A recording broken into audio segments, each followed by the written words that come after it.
The whole community was saddened last week with the news that photojournalist Derek Ruttan from the London Free Press had passed away. His funeral comes up soon, and it's going to be hard to lose him. Derek had just turned 60. He was making retirement plans. Jane and I knew him well because soon after he came to London, he actually came with us, and as the Free Press and CBC came to South Sudan with us. It was our first trip, and the Free Press came along, and Derek ended up taking the photos from that time. And I learned a lot from Derek there. Not just, he was a really good photojournalist. He knew just where to get the picture from. But when you're going thousands of kilometers away to another part of the world and you're trying to talk about the suffering that people are going through and what heroic figures there are over there surviving, you can use all the statistics that you want, but one picture is better than all of that. It conveys to people what it is that people are really going through. And that's what Derek did. In the 2 weeks that we were there, the London Free Press made a supplement out of that trip. And Derek's pictures were everywhere, and it was wonderful. And I think we appreciated Derek a lot. He became a friend. He's lasted with us through all that time. That was 1999. And then, that was really an important thing that we took along. And then also, as we were leaving, he introduced us to his fiancée. They weren't married yet. They were about ready to get married. And so after they came back, they did get married. And of course, we're thinking of her. We're thinking of Sarah and the two boys, Darcy and Shane, and the loss that they are feeling. But photojournalism brought the world to life. It brought slavery to life. It brought South Sudan to life. And it introduced London to a new level of concern and action that really came through for that area over all of these decades. And it's been terrific.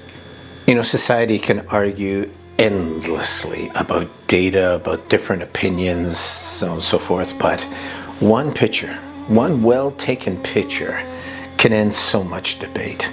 It can show you what's really going on in the world of humanity and what needs to take place.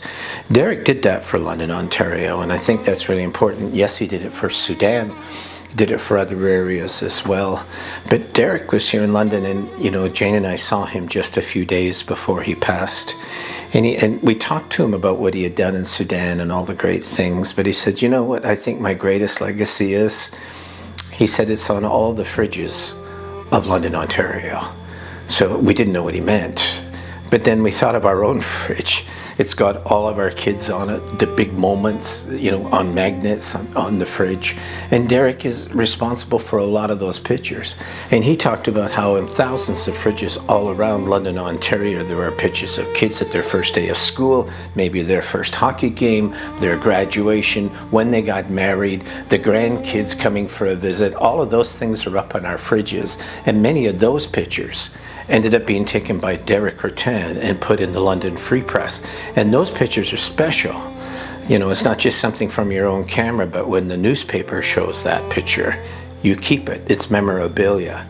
And I thought it really got to Jane, but I thought Derek was right. He's all over London, everywhere.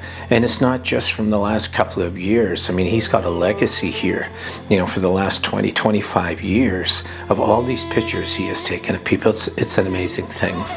Photojournalists stand at that thin line between comfort and conscience. And Derek was really good at both sides. Like, Derek could go ahead and take pictures of kids skating at Victoria Park or whatever it was that he did.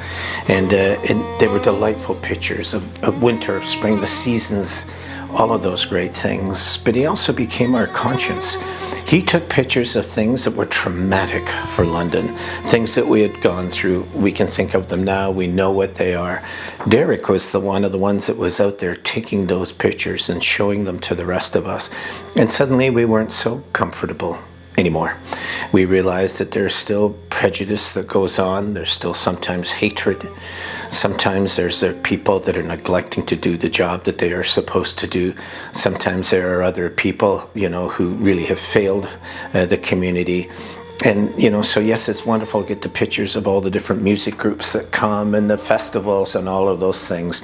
Derek went back and forth between those two worlds. And in doing so, he stretched us as a community to not just be comfortable and thankful for our blessings, but to challenge us that we do better in some of these areas than we are doing right now.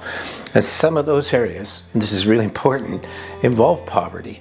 I mean, from the very beginning with the food bank, we were trying to communicate to the public just how real this was about poverty. And then along came Derek, and he would come to our press conferences and come with us as we were doing different things to the agencies that were helping. And he'd take these pictures and they'd end up in the Free Press. And it was usually always around food drives. But Derek pictures mobilized people that got them thinking about what needed to be done. But he also showed the wonder in the eyes of young volunteers and also the suffering in the eyes of other Londoners who were going hungry. Derek did that. He did that for us. These are images that for us, for Jane and I, will be permanently planted in our brains. And, they're a big part of the story of the food bank.